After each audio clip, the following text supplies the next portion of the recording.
Segundo o mestre gnóstico Valentino, a humanidade manifesta a vida e revelações divinas. A Igreja, diz, consiste nessa parte da humanidade que reconhece e celebra sua origem divina.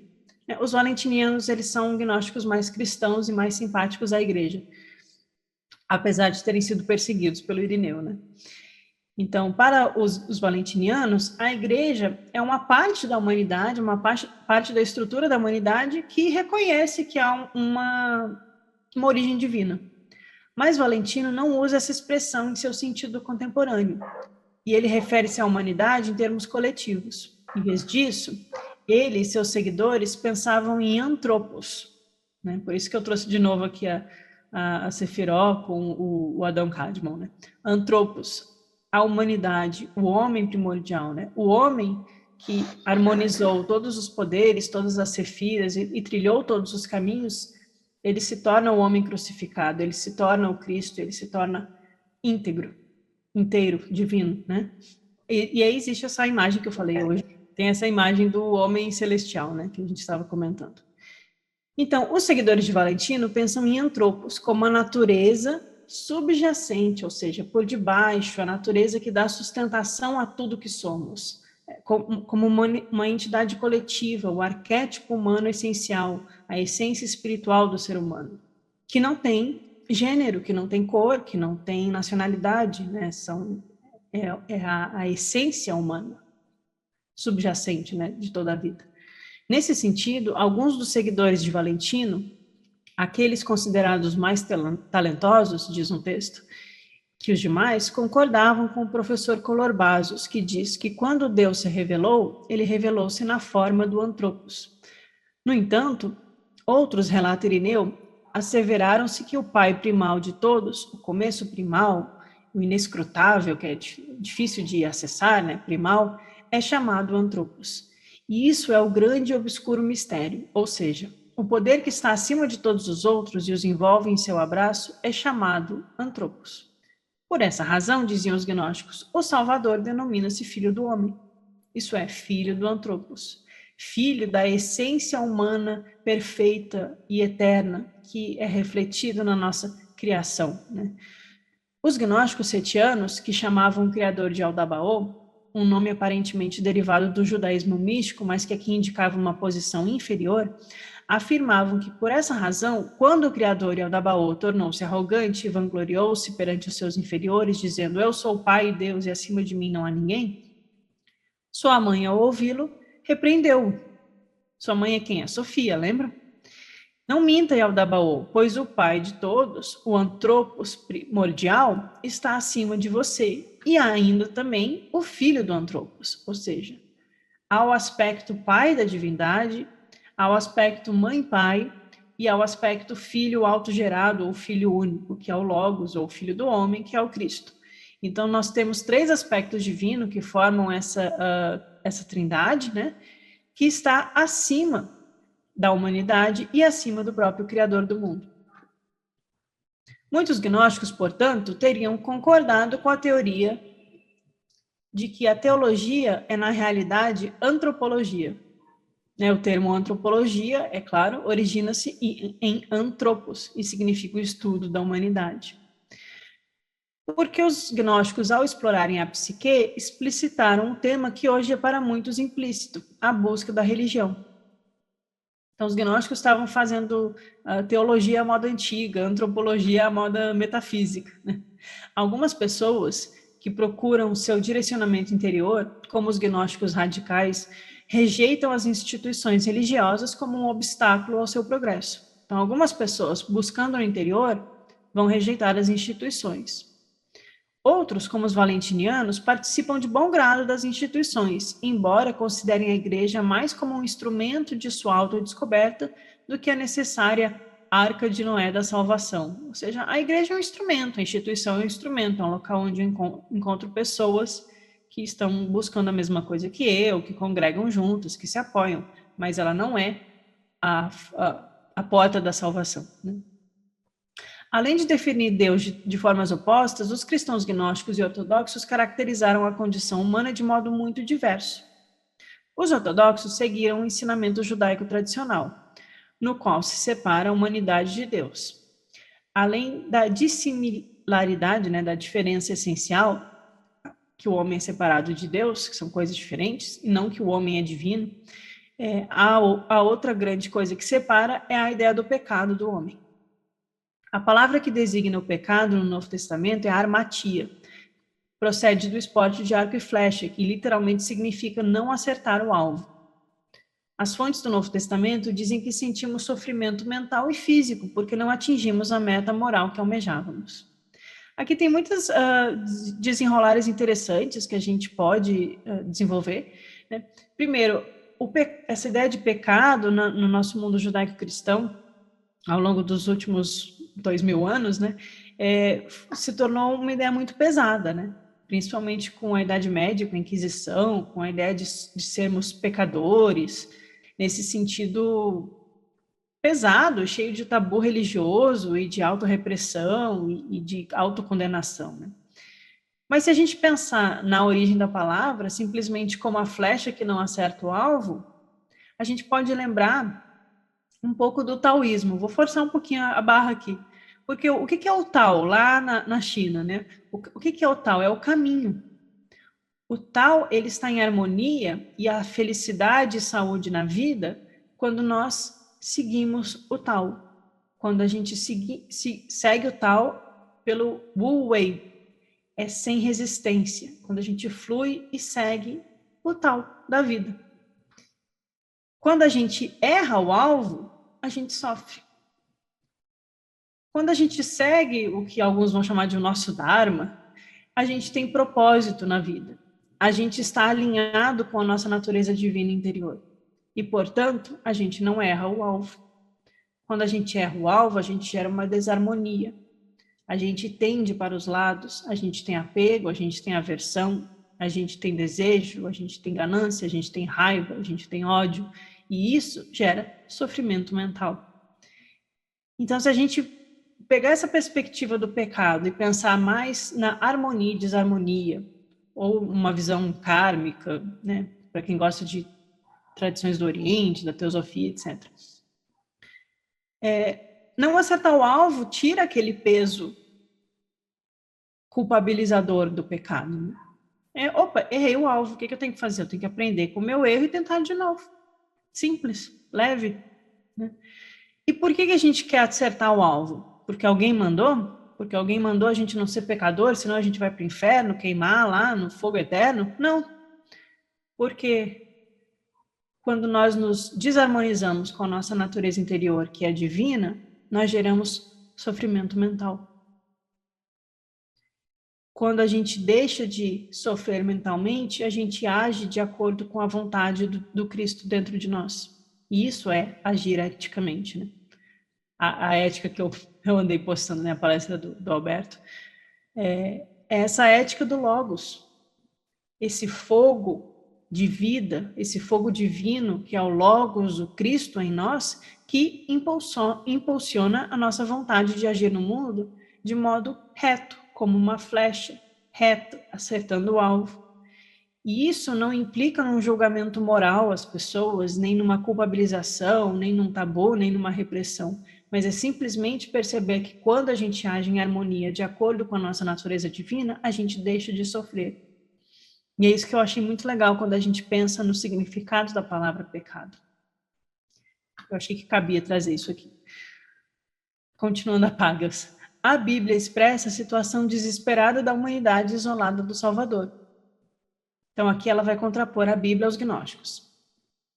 Por que Deus não enviou seu Filho ao mundo para condenar o mundo, mas para que o mundo seja salvo por ele? Quem nele crê não é condenado. Quem não acredita já está condenado porque não acreditou no nome do Filho único de Deus. Isso é a visão ortodoxa. Vamos tentar ler isso com olhos gnósticos. O raio do Cristo, o raio da luz, é enviado a partir do Pai, que é o Espírito Virgem invisível, que é o Uno, que é a fonte da água da vida, que é a fonte da luz. Ele não veio condenar o mundo, no mito gnóstico. Ele veio libertar a vida que estava aprisionada em Adão. e estava sendo obscurecida pelo poder desejoso dos arcontes de dominar sobre a vida e sobre a matéria. Então, enquanto os arcontes tentavam ter domínio sobre a humanidade, a luz do manifesta-se em direção ao mundo e ilumina todas as trevas, e por isso se torna um salvador. Então, quem está condenado não é por não acreditar em Jesus, não seguir a igreja, mas é por não enxergar essa luz, e enxergar apenas as trevas. Mas isso eu estou forçando a visão gnóstica. A visão oficial é essa, tem que aceitar, e quem não aceita está condenado. Apagos continua. Muitos gnósticos, ao contrário, insistem em que a ignorância e não o pecado é que acarreta o sofrimento humano.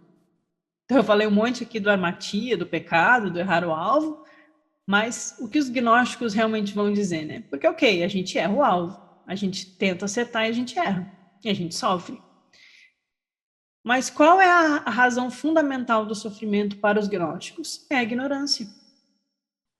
Não estou falando de budismo, estou falando de gnósticos.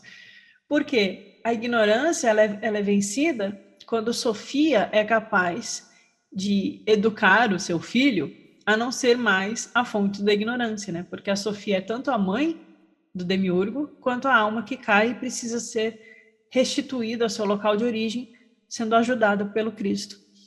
Então é esse despertar da sabedoria que nos liberta da ignorância. Então, enquanto a ortodoxia cristã tem o mito de Adão e Eva e põe todo o peso do pecado original, a mulher que gerou toda a humanidade em pecado porque ela desobedeceu o Criador, e aquele peso do tal do pecado original, isso não existe nos gnósticos. O ser humano não teve um pecado original. O ser humano, ele foi criado em ignorância e ele precisa fazer um caminho de herói, um caminho de salvação, um caminho de luta. É diferente de você carregar um pecado, assim, desde que você existe por algo que você não cometeu, né?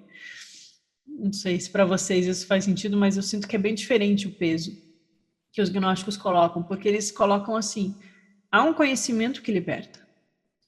E não é um conhecimento livresco, né? Os livros, os ensinamentos ajudam a gente a acessar essas verdades dentro de nós, a gente se dá conta que elas existem, né? E valorizar elas. Mas o conhecimento que liberta é o conhecimento do si mesmo, que é o conhecimento do todo, porque nós somos o próprio todo manifestado em nós mesmos. Então não tem um pecado. E, portanto, a gente não tem que ter vergonha, né? Porque na igreja, antigamente, não sei como é que é hoje, tem esse peso de tenha vergonha de ter nascido, aí tem que batizar o bebê, porque senão ele vai para o inferno, né? Ou para o limbo, né? Então tem esse peso do pecado original. E para o gnóstico, não. A gente está ignorante, a gente precisa se libertar da ignorância. Então tem que se fazer o esforço, e o esforço é nós nos tornarmos heróis de nós mesmos e da humanidade, consequentemente, né?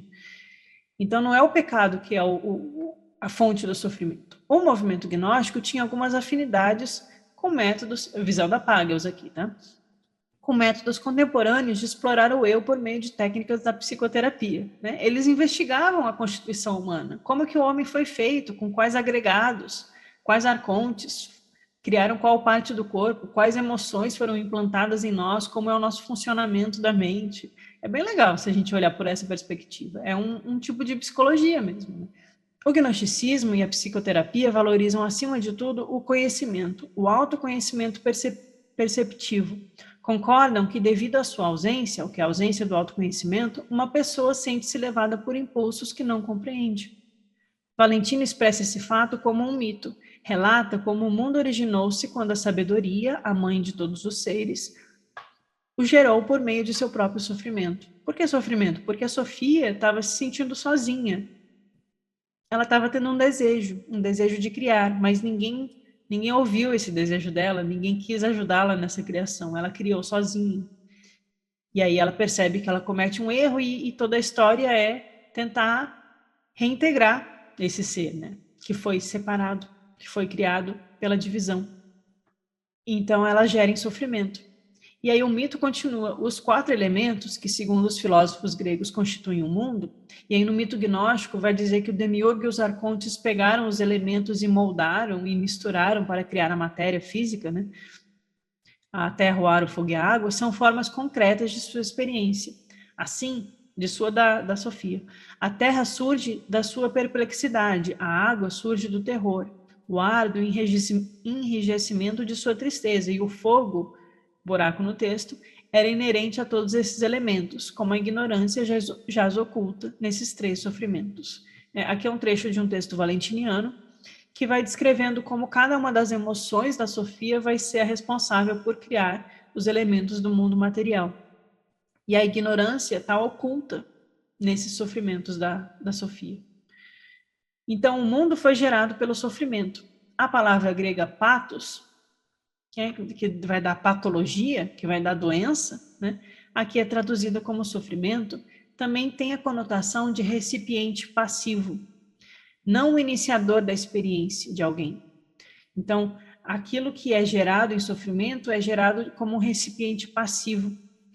Valentino, ou um dos seus seguidores, menciona uma versão diferente do mito no Evangelho da Verdade.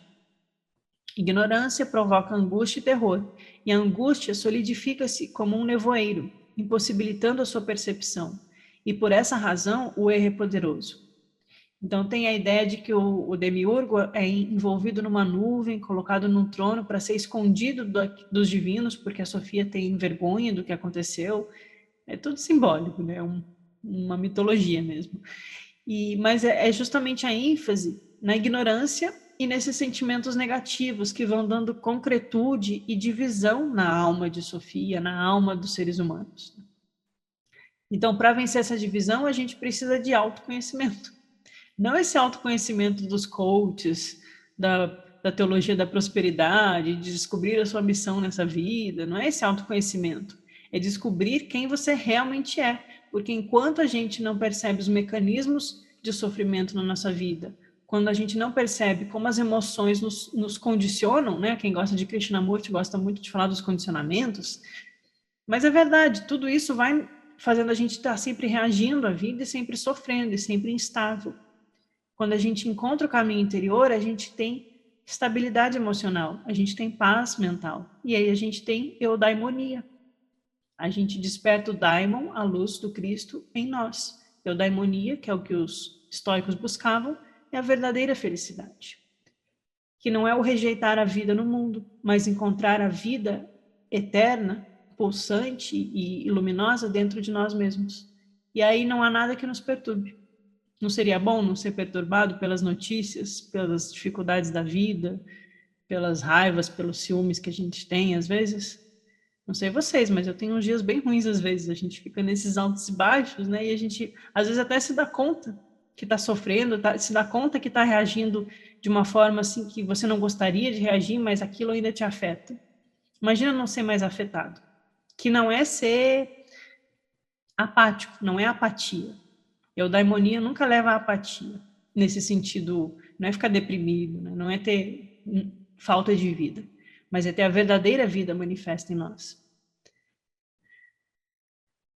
Muitas pessoas vivem alienadas ou, em termos contemporâneos, inconscientes, desconhecendo as suas próprias individualidades, elas não têm raízes, né? Nos falta raiz na vida, a gente fica sendo sempre influenciado por como a gente é criado, pelas expectativas sociais, por como dizem que a gente tem que ser.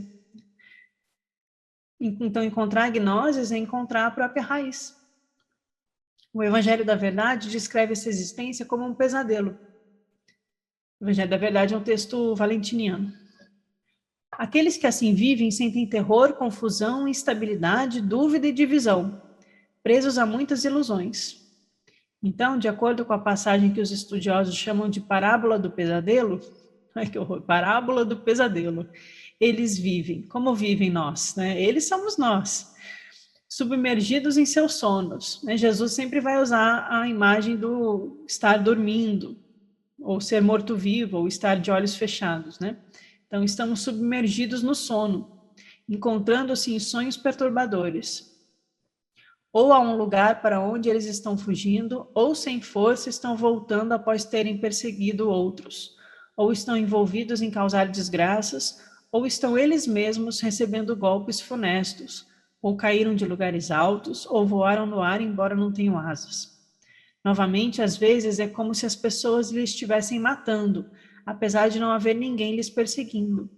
Ou são eles mesmos que estão assassinando seus vizinhos por terem sido manchados com seu sangue. Quando aqueles que estão passando por todas essas coisas acordam, eles não veem nada. Aqueles que estão em meio a essas perturbações, assim estão porque não são nada. Esse é o modo daqueles que se puseram a sua ignorância à parte como o sono, deixando as suas funções para trás como um sonho em uma noite. Esse é o modo como cada um agiu, como se dormisse no tempo, quando era ignorante. Esse é o modo como chegou ao conhecimento, como se tivesse acordado. Quem permanece ignorante, uma criatura alienada, não se realiza. Os gnósticos dizem que uma pessoa assim vive imersa na deficiência, que é o oposto da realização. Porque a deficiência, ou seja, a falta da união com um, consiste em ignorância. Por que o Yaldabaoth é deficiente? Porque ele foi criado como um ser pela metade. Ele ignora a existência do Logos, ele ignora a existência do Cristo, ele ignora a existência da Barbelô, da Pronoi e do Um. Por isso ele é deficiente e por isso ele é ignorância. Se nós queremos nos realizar ou nos tornarmos sábios e não alienados e se libertar desse pesadelo, nós precisamos reintegrar o nosso ser à unidade divina que foi quebrada em nós, que está em nós, mas está quebrada porque a luz se mesclou com as sombras. Então, por isso os gnósticos vão dizer que esse mundo, e aí vão falar que os gnósticos rejeitam o mundo, né? Esse mundo é um pesadelo. Ele tem alegrias momentâneas, tem prazeres sensoriais, mas no fim a experiência acaba sendo um pesadelo, porque a gente fica sendo jogado de experiência em experiência até que a alma cansa e diz, chega, tem que haver algo mais nessa vida além do que esse monte de experiência repetitiva e esse monte de sofrimento e guerra e doença e briga e desentendimento e coração partido, todas essas coisas que a gente vive na experiência humana. Vi de um mundo esse ano, né? Esse ano tá pesado. Então, como que a gente abre os olhos desse sonho, desse pesadelo? Buscando a sabedoria em nós, buscando o ensinamento, buscando a luz que está em nós. Quem é ignorante, continua aqui o texto, quando atinge o conhecimento, sua ignorância se esvai por si só. Assim como a escuridão desaparece com a luz, a deficiência esvai-se com a realização do si mesmo, a gnose que liberta, a gnose interior. A autoignorância é também uma forma de autodestruição. Segundo o Diálogos do Salvador, que é um texto, quem não compreende os elementos do universo ou a si mesmo está destinado ao aniquilamento.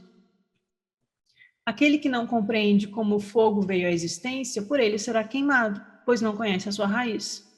Aquele que não compreende como o corpo que sustenta veio à existência, perecerá junto com ele. Quem quer que não compreenda como veio ao mundo, não entenderá como irá. É legal, né? Porque é muito simples e muito complexo ao mesmo tempo, mas os gnósticos vão ser claros. Olha, você precisa... É filosofia pura, né? Você precisa entender a sua origem.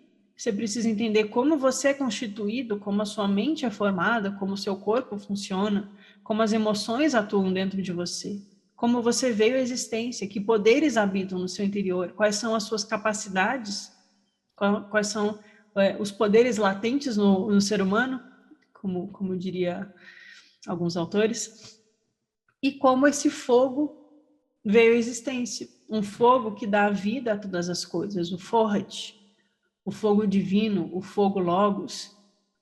Se a gente não compreende como esse fogo age, a gente não permite que ele brilhe, e aí ele nos queima. Então a gente precisa... então todos esses textos gnósticos são para mostrar como tudo se deu, e por isso o sistema de todos os seres e desenvolvimentos e emanações vai ser muito complexo. Porque à medida que a gente compreende mentalmente e vive isso na nossa vida, a gente toma para nós mesmos isso. A gente passa a ter autonomia. E aí a autonomia vai ajudar a gente a se libertar. À medida que a gente permite que a sabedoria da intuição se una ao Cristo que nos ilumina, né? Então, como ou onde alguém deve buscar o autoconhecimento? Muitos gnósticos têm em comum com a psicoterapia uma segunda premissa importante. Ambos concordam, em oposição ao cristianismo ortodoxo, que a psique possui dentro de si o potencial para libertar-se ou destruir-se. Poucos psiquiatras discordariam das palavras atribuídas a Jesus no Evangelho de Tomé. Se revelar o que possui dentro de si, será salvo. Se não desvelar, será destruído. Se revelar, será salvo. Se não revelar, será destruído, porque vai sufocar. E daí vem as neuroses, os transtornos de personalidade, a depressão, a ansiedade, o sofrimento. Todos nós temos, né? Porque há uma vida pulsante dentro de nós que quer sair, mas tem muitas camadas sufocando. Então a gente precisa aprender a tirar as vestes. Jesus vai dizer no Evangelho de Tomé que a gente precisa abandonar as vestes e devolver ao dono das terras para poder se apoderar do reino celestial. Então essa visão interior, ela é aprendida gradualmente. A gente tem que ir reconhecendo as nossas camadas e se libertando desse poder, desses condicionamentos, para que a luz possa revelar dentro de nós mesmos. Reconheça o que está diante de seus olhos e o que está oculto se revelará. E aí, ó, está diante de nós. Eu trouxe essa imagem alquímica aqui, que eu não vou tentar explicar. A alquimia é muito complexo. Mas, novamente, a alquimia ela vai retomar a linguagem gnóstica com outras palavras no esoterismo ocidental. Mas ela vai trabalhar com os sistemas planetários, né, como os 7 arcontes ou as 7 luzes, e a questão do fogo interior, e a integração de luz e sombra, e o ser, e o fogo que desperta e nos faz brilhar e se libertar. Né? Então, transformar o chumbo em ouro, né, o caminho do Mercúrio, que tem a ver com o hermetismo. Né? Estou jogando ideias aqui para estimular quem gosta. Mas é isso, é um caminho. Mas ele precisa ser desvelado. Esses gnósticos asseveram que a busca da gnosis conduz a um processo solitário e difícil, visto que ela luta com uma resistência interna. Então, a resistência não é externa, ela é interna. Só que, às vezes, o externo cria causas e condições para a gente ser testado no mundo, para a gente aprender a reagir ou não reagir, a ter paciência ou ter raiva, né? São os testes da vida. Eles caracterizavam essa resistência à gnoses como o desejo de dormir ou embriagar-se, ou seja, permanecer inconsciente. Então Jesus, que disse, eu sou o conhecimento da verdade, declara que quando veio ao mundo, encontrei-os entorpecidos, nenhum deles sedento, e minha alma tornou-se aflita pelos filhos dos homens, não o filho do homem, filhos dos homens, por serem cegos em seus corações e não terem visão. Do vazio vieram ao mundo, e vazios deixam o mundo. Mas, por enquanto, estão entorpecidos. Então, aqui a gente tem uma declaração. A gente pode interpretar sob a luz do Cristo interior ou sobre a ótica de um Mahatma, um mestre Jesus, que vê os discípulos sofrendo, entorpecidos, cegos guiando cegos, né? E aflitos, e cegos em seus corações, e vazios, e ficam vindo ao mundo e deixando o mundo, repetidas vezes, vazios, até que despertem a gnoses e se libertem. O professor Silvano, cujo ensinamento foi descoberto em Nag Hammadi, tem um texto, Ensinamentos de Silvanos, é um gnóstico. Encoraja os seus seguidores a resistir à inconsciência. E aqui é um trecho do Ensinamento de Silvanos. Acabe com o sono que pesa sobre você. Aqui é víria, gente, para quem gosta de tradições orientais. Víria, entusiasmo, energia, perseverança. Né? Acabe com o sono. Afaste-se do esquecimento que o envolve na escuridão. Por que persegue a escuridão se a luz está à sua disposição? A sabedoria o convoca. Contudo, ainda deseja a insensatez. Você não está cansado da insensatez e do sofrimento desse mundo? Um homem insensato nada nos desejos da vida e se afunda. Ele é como um navio que o vento arremessa para frente e para trás, e como um cavalo solto sem cavaleiro. Esse homem precisa do cavaleiro, que é a razão. Mas antes de qualquer coisa, conheça a si mesmo. E essa imagem aqui é super platônica. Lembra que Platão falava da carruagem que precisa de um cavaleiro para guiar os dois cavalos desgovernados. Um cavalo lida com as coisas dos sentidos, das sensações do mundo físico, sensorial, e o outro cavalo com as emoções e o psiquismo, a parte psíquica da alma. E o cavaleiro, quem é para Platão? A razão. Aqui a gente tem um texto gnóstico falando de um cavaleiro, que é a razão, que precisa domar esse cavalo solto. Ou como o Bruno estava trazendo no estudo dele da quarta-feira, lá no budismo, aquela imagem do ensinamento budista do elefante desgovernado, que é a nossa mente. E que sai correndo lá na frente com o macaquinho pulando. E aí o meditador, à medida que vai meditando, e não dominando com raiva ou controlando assim a mente, mas harmonizando essa mente a partir de estímulos de concentração positivos e virtudes, né, as paramitas, consegue domar esse elefante desgovernado. Então, muda a tradição, mas as imagens são sempre a mesma, porque são as imagens da nossa alma e das nossas dificuldades emocionais. O Evangelho de Tomé também adverte que o autoconhecimento envolve uma perturbação interior. Jesus diz: deixe aquele que busca continuar buscando, até que encontre. E quando encontrar, ficará perturbado. E quando se tornar aflito, será surpreendido e reinará acima de tudo. Fazendo um paralelo bem bobo, mas com aquele filme Matrix, que todo mundo viu, né? Quem está na inconsciência não é perturbado. Está vivendo a vida. Sofrendo, né? Mas vivendo.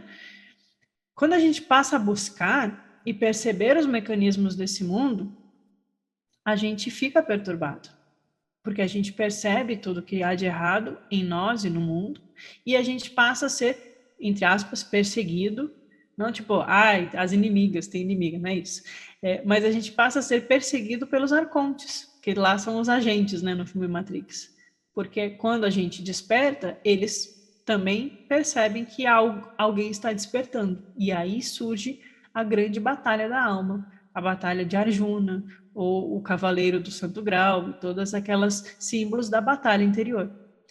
Então, abrir os olhos envolve uma perturbação, envolve uma aflição, porque tem que domar o cavalo. Até ele se acalmar, a gente vai ter que brigar com as rédeas um pouquinho. Mas a questão é, vale a pena? Por que a gente continua perseguindo a escuridão se tem a luz à disposição? Por que a gente continua com sono se a gente pode despertar?